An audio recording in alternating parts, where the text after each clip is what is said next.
But it's not about, solving the game. It's about making fewer mistakes. The AlphaZero is free of our prejudices. And I think that following these games and just, learning from them, and just learning from them, we can actually understand more about, the dynamic of the game. Again, what made me feel good is that, this dynamic is not moving into the, more strategic, call it Karpov-Kramnik direction, but Right. more just to my, Tal directions.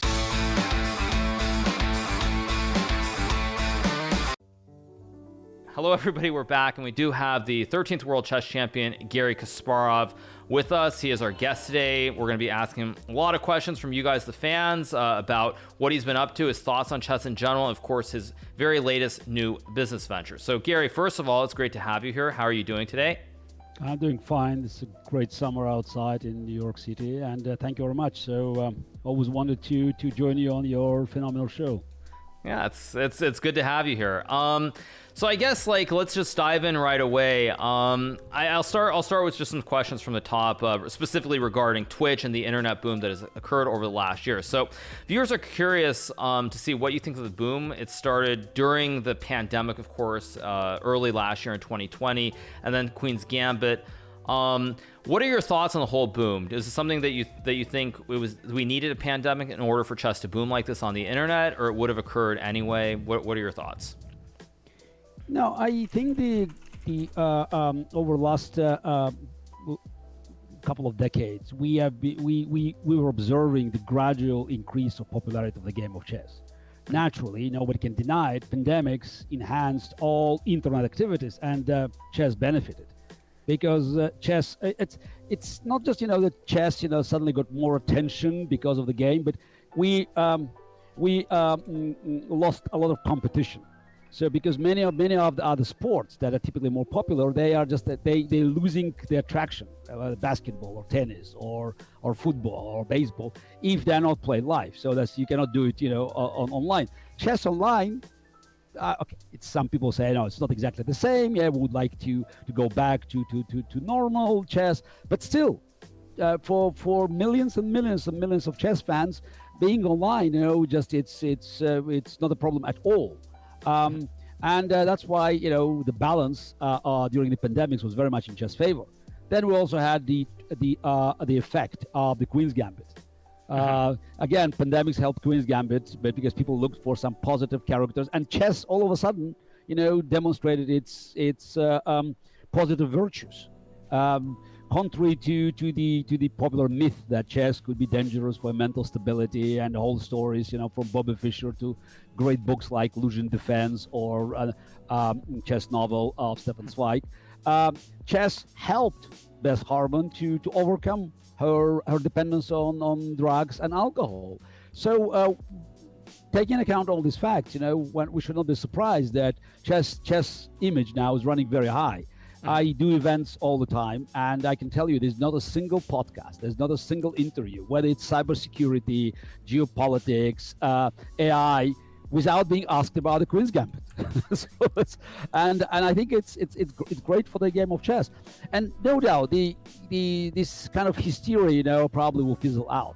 But I think some of the gains will stay with us. And I think what's most important, the reputation of the game has been dramatically improved, and that's what will help us to recruit more chess fans, and also more acolytes. More kids will join the game. And what's even, it's also very, very important that we will see more girls joining the game. So I think there's the gender disbalance that traditionally, hurt the image of the game. So it will also, be history.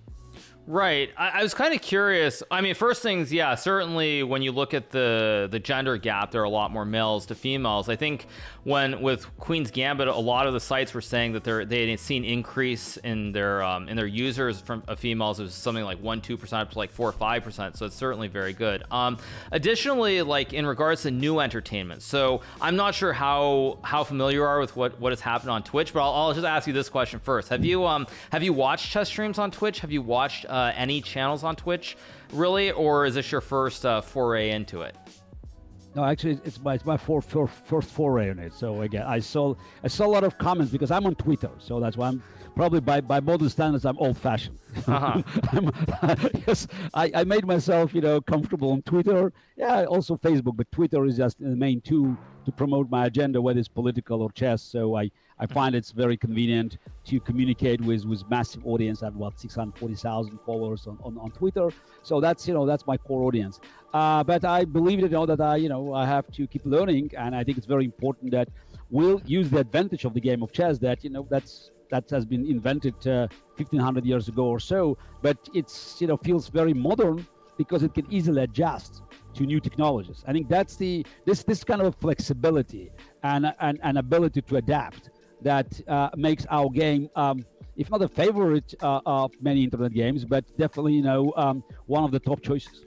Right. So on that note, so one of the things that has happened on Twitch is there's been this event called PogChamps, where you have very big streamers, influencers who take part in an event. They play each other. It's basically a knockout event, and I think that's really helped a lot with bringing people in. Do you think that that's necessarily good for chess? Overall, do you think perhaps it takes away from the professional side of things? Do you think that's good or bad? Look, I think it's impossible to give you one answer, good or bad. I think if you look at the balance, it's good. The balance is positive because more people joining the game. Some say, but it's almost insulting for the integrity of the game. The game is just, it was always considered to be a nexus of human intelligence and creativity. And look what's happening. You know what?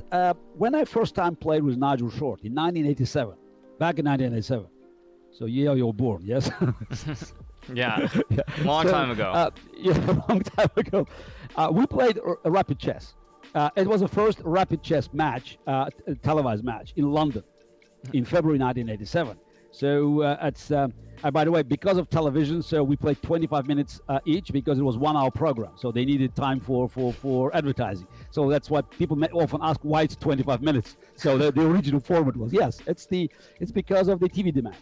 And we played this match, and this was in a posh London club. We played in tuxedos, black and white. So this is the scene was, the stage was going up and down. It's great. We from there, we flew to Brussels for the meeting of Grandmaster Association, and many of my colleagues said, that's not good. That's very dangerous for the image of the game. That could actually jeopardize, the integrity of the game, and it will not be well received. Back in 1987. So it's and since then, we had so many things that people say, that's not going to work for chess. But chess is still there, and more people joining. And I think that we should just recognize that the ability to adapt is what makes the game so popular. That's we can go back to Darwin. That's this. Many people just I think they don't recognize that that's the key of Darwin theory is adaptation. So it's not the strongest species that can survive, not the smartest, but the most capable to adapt. So right. The ability of the game of chess to adapt and to include new elements that are so important for new generations and for this global communication that is available today, that's what makes me quite optimistic about the future. Yes, of course, we would like to preserve, the classical chess. We would like to have the real live chess, but consider it's like an opera. Classical opera is what, few percent of the music worldwide. It's being preserved. But the rest is not opera. So it's very important that you find a way to combine these things. And I believe that the answer to your question again, it's not not unequivocal yes, but it's yes on the balance. Yeah, because also when you look at the connection between the chess audience and top players. So when I played Karpov, it was almost like the game played in a temple, and you had grandmasters like the high priests making comments for the worshippers who had no voice at all, and even when we made mistakes, sometimes quite bad mistakes. Yeah, I know that they try to actually to undermine and say, I'm not so sure. Yes, maybe we don't see something. So Good? Yes. Huge prestige, but now it's the opposite. People can look at the screen. They don't need you and me telling them that Magnus Carlsen made a blunder. They can see it. Right. Somehow, I feel annoyed when you see this bunch of nobodies, laughing at Magnus or at you, for instance. But then I say, wait a second. But that's as much as as I protest, being still your former colleague and then someone who feels strongly about the game being played at such a high level and the pressure on your shoulders and mistakes that are inevitable. But at the same time, I believe it helps us to bring millions of people in because they can follow the game. We don't have the same problem. Oh, how can we explain this move? You don't have to explain. They look at the computer. They look at the screen. So again, I think the balance of chess merging with modern technology as with the new communication tools, the balance is definitely in our favor. Mm-hmm. Yeah. So so kind of on that note, I had a question, and this is just a general chess question. I'll get to a lot of others, but what do you think? Do you think it's better for commentators when they do commentary to have the bar showing or not showing? Because of course, if you have the bar showing, Magnus makes a huge blunder. It goes from say +1 for him to -5 or something like that. Do you think it's good for commentators to use computer engines and have that evaluation bar showing, or not in general, separate of the audience? Just do you think it's best to do that, or it's better for us as commentators to think on our own and try to present our own ideas? Look, again, that's not an easy question to answer. I would prefer not to have a computer because that's then you can see you can hear the real opinion of the commentators. At the same time, you will have kind of the gap between the real moves, what's happening on the board, the lines that every amateur can see on his or her screen, and the opinion of the commentators. Again, maybe you should look for a hybrid. Maybe again, it's just you can go back and forth. Maybe you should do 2 parallel screens. I don't know, but personally, I would always like to just to hear the old traditional commentary. Maybe because of my age, I don't know, but somehow I think it's very important for people to actually hear from professionals what is really happening on the board. It's not just queen c4, rook d5 or whatever, but it's just why queen goes on c4. So this is just translating it from the computer language into human language. So I think that this is many people just they are very hungry just to things to be explained. Yes, I have my screen. I see the machine says long line and what is winning. Can you slow down? Can you actually tell me, why it's that and to bring it back to the level where I, can understand it. So that's another trick. It's how to find the balance. But I think what is very important, and we can see it time and again, whether it's in the Queen's Gambit, whether it's in the commentaries, whether it's on the platforms. People, they would love to have contact. It's about interactivity. It's about their ability to translate these messages into the normal language and make the game of chess, part of our life. It's not just about routine, but it's about persons. It's about personalities in the game. And I think that's why again I would see more benefits in having, at least for part of the game, the commentators talking to the public without using Silicon Friend. Yeah, so then on, just continuing on that topic a little bit, with Kasparov Chess, your Kasparov Chess Foundation, I know that you, a couple times a year, I think you have some of the top junior players from America come in for a camp, and I was kind of curious, after what you said about sort of the evaluations and using computers, do you see that a lot of kids, do you think there's anything lacking in terms of like understanding, like because they rely so heavily on computers versus say when you were growing up and computers didn't exist? Oh, absolutely. By the way, for the last couple of years, we expanded to Europe as well. So that's why we have more sessions now. Traditionally, 2 in America, 1 in New York, 1 in St. Louis. Though during the pandemics, it's all moved online. We'll have another session here. Here, I said in New York. It's online in May, but hopefully we'll return to normalcy in St. Louis this fall. But we added 1 European segment and also 1 Russian-speaking segment. So that's why, again, we try to bring more kids into the program. But of course, our main focus is the United States. So we started this program all back in 2005. Wow. And I think up to now, if you look at all kids, that many of them are just like Danny Narodnitsky now already. They are, they're adults. So who went through the program? I think we had 16, maybe now 17 grandmasters already, just to those who qualified, and we have more talents coming in. So we're very happy with the flow of the talent, and it's not surprising that United States is the dominant force in the junior chess today. Just look at the results of the last online FIDE championship with all categories from 10 to 18, 10, 12, 14, 16, 18. United States ended up with 8 medals, 4 gold medals and 4 other medals. And to compare, Russia and India got 4 medals each.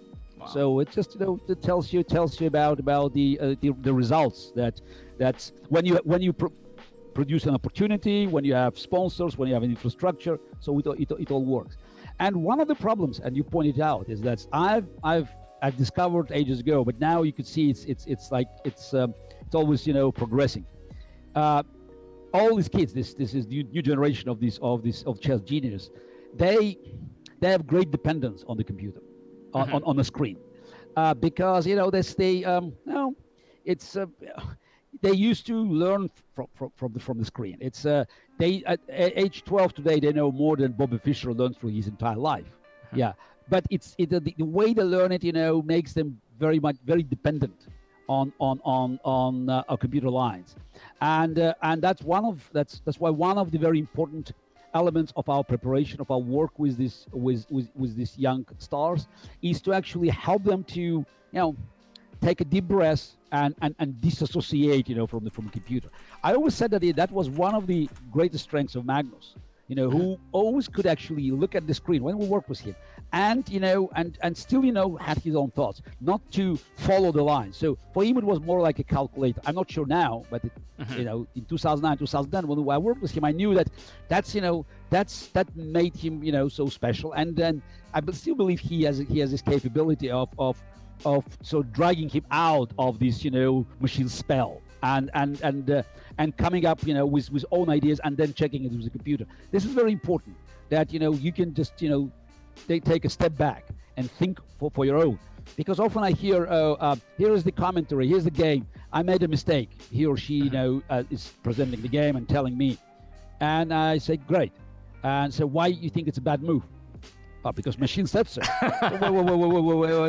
Wait, can you tell me? And sometimes this question, this is met with, they're stunning at me. And it's just an empty gaze.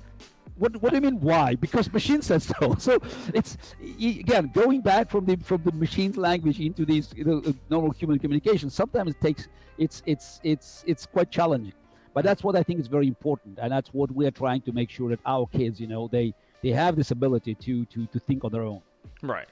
So again, and another question I think a lot of people are curious about is, do you keep up then with sort of, the latest engines, what Stockfish has done, of course, AlphaZero, Leland, all this sort of stuff. Do you keep up with it? Do you look at some of those games, or do you just not pay attention at all? Oh, no. I don't want to say that, I follow in every development. So just I'm sticking to Stockfish. I'm just, old-fashioned. So, but as for AlphaZero, so I followed it very closely from the very beginning, because I think that's what's happened with AlphaZero was quite revolutionary. And while you can still argue about the matches that AlphaZero played against Stockfish, but it was very important that Demis Hassabis team managed to introduce the AlphaZero concept into chess. So if we have time, I can just give a very quick story of the AlphaZero development, because it's people often, when I do my presentations on AI, people always say, "Oh, AlphaZero played Go," and it's kind of a mix in their minds, because they just heard names and not sure. And actually, it started with Demis Hassabis team taking challenge of Go, because we all knew that Go would be much more difficult to crack than the game of chess. And again, when I say crack, it doesn't mean that machine could actually solve the game. Many people make this mistake saying, "Oh, machine could just calculate everything," and look, it's impossible because the game of chess, according to Claude Shannon, is mathematically infinite. Is the number of legal moves is 10 to the 46 power. So that's pretty big number. Just probably any computer will spend time until the end of the universe, so calculating it. But it's not about solving the game. It's about making fewer mistakes. That's something that just as many of us didn't understand, because at the end of the day, machine will make fewer mistakes. It's just it's more resilient. It's more stable. The fact is that today all chess engines, they are 500-600 points stronger than Magnus Carlsen. It's not because they understand chess better. Simply they don't make the same number of mistakes. So we can say they have steady hand, if we can say that. Yeah, that's one way of putting it, but yeah. Yeah. So Go is more difficult mathematically. So there's certain concepts that was many thought would be hard, if not possible at all, for machine to understand. So the AlphaGo played the top Go players and won those matches against 2 top players, including World Champion. And some of the games, they were quite a surprise because it introduced new concepts that people even didn't think of. And I looked at the game.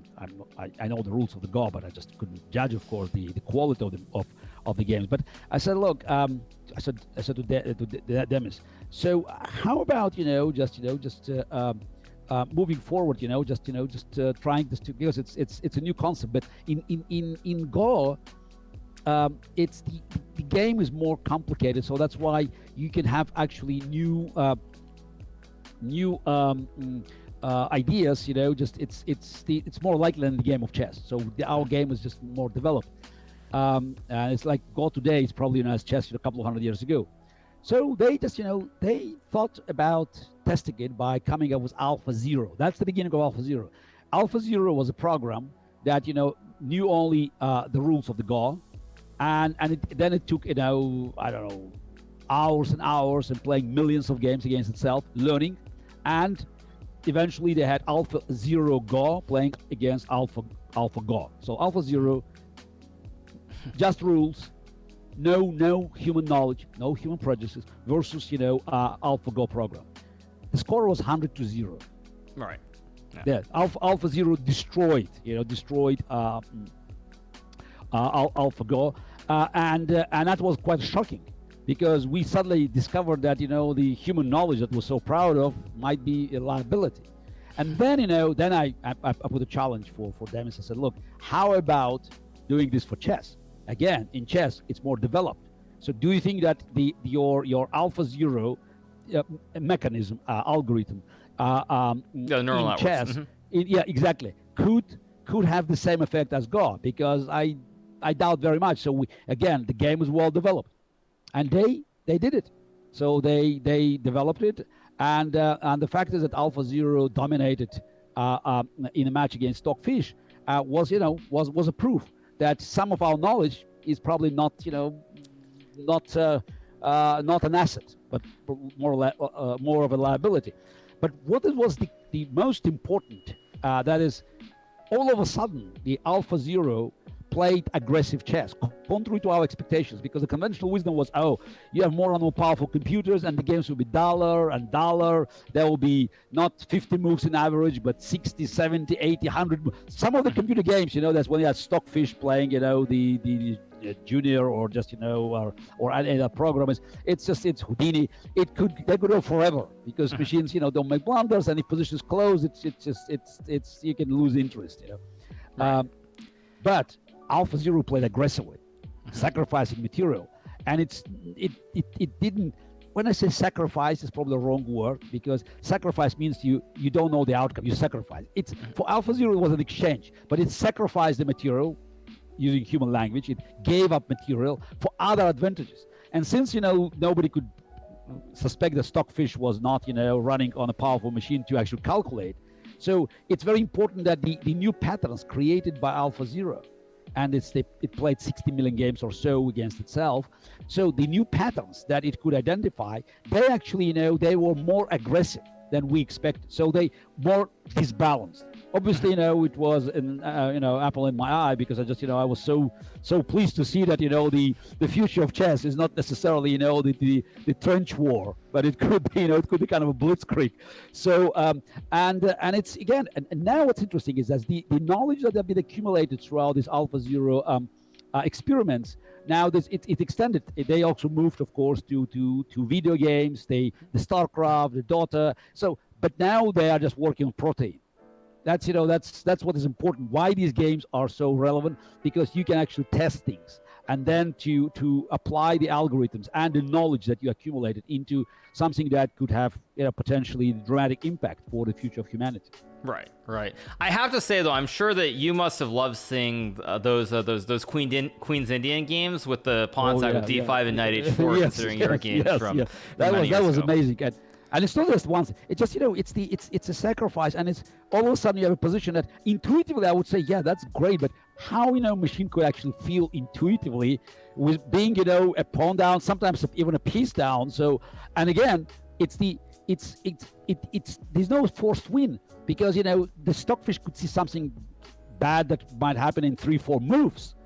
Now it means that in the visible horizon for a computer. So it was not, it's an immediate win, but there were some other factors. So that's interesting. So it's in my book, How Life Imitates Chess. So I had a chapter called Material, Time, and Quality. So explaining that's how decisions are made by bringing together these elements.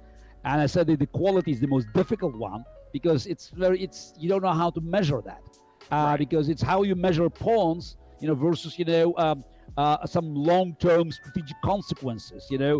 How do you measure the king's safety versus the weakness of your of your queen side?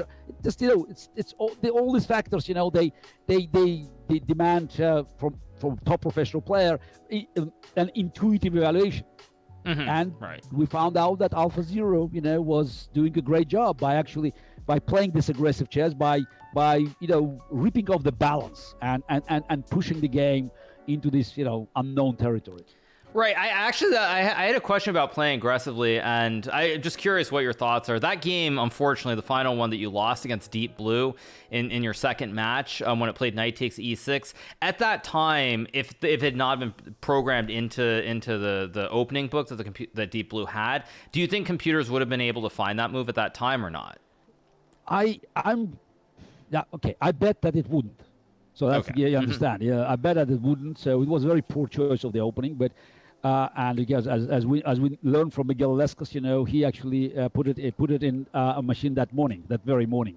So again, it's a great foresight of IBM team. But today, no, I mean for AlphaZero would be a problem. I think for most of the powerful engines today, it would be a problem, because they definitely know they could see that the king safety becomes a factor, and somehow they are less dependent on the material. So it's I'm happy to make this experiment. So but I bet you that most of the programs would go for knight takes e6. It would. Okay. That's what I can see by looking at other positions and the games. So machines are just I would call them brave, but they no longer have the same fear of losing material. Right. Yeah, I was kind of curious, since obviously AlphaZero changed it. I was kind of curious, just staying on this topic for one more question.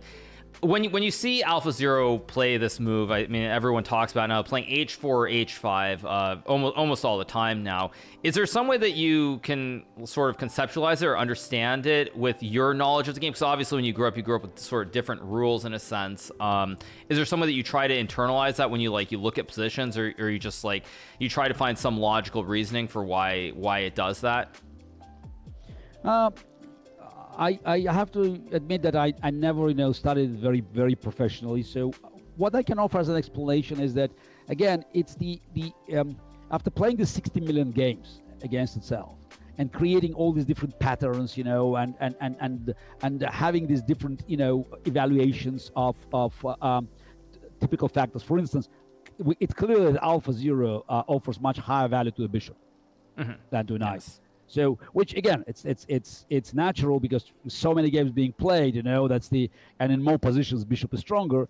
But it might also lead to potential consequences when machine is making open choices. For instance, like in Sveshnikov. So this is knight on d5 may not look as a real advantage because this is black has two bishops. So this is one of the strategic weaknesses of all machines, not only to AlphaZero but any computer of that type, because they for them to actually discover some kind of inconsistency or flaw in the evaluation, it will require not 1 or 2, 3 games being lost, but probably 100,000 games. So because it's all about numbers. But still, again, those are just the minor things. We don't have to waste time on that.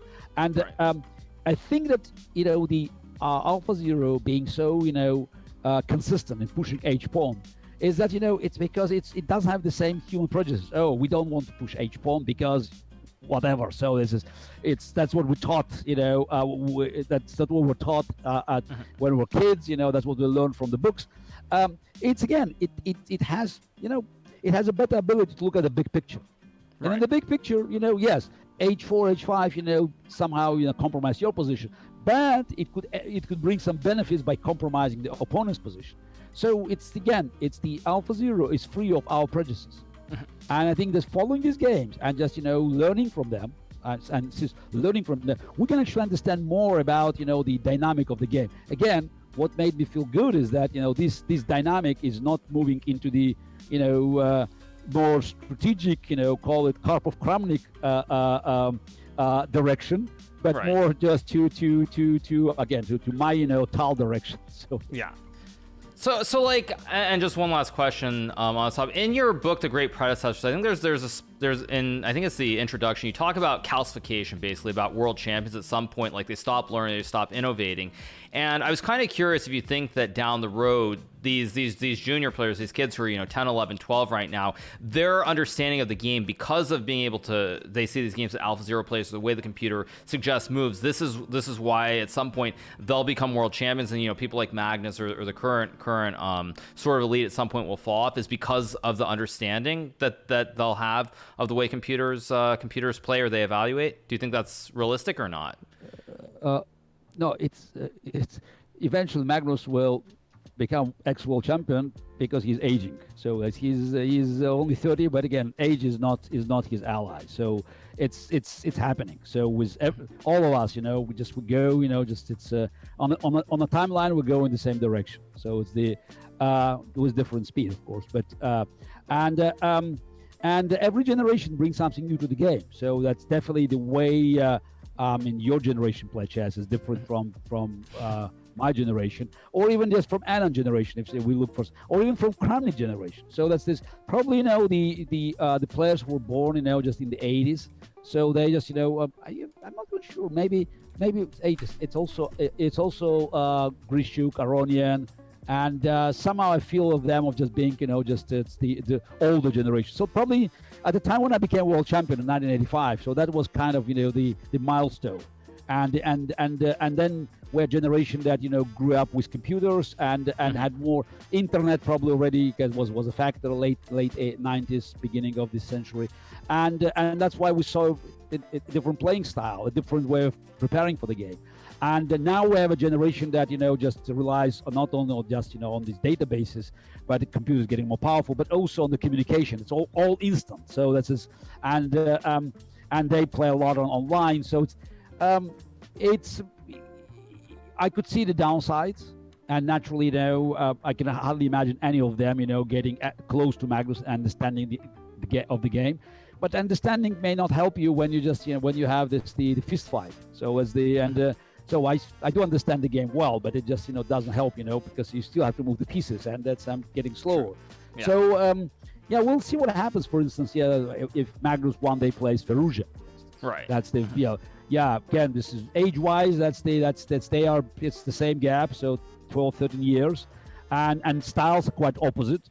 So maybe that's another big battle, because when you look at the world champions, it's always kind of a shift.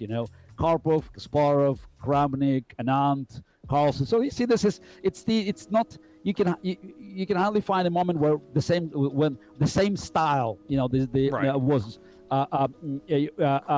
of play, was dominant in the games of two consecutive world champions.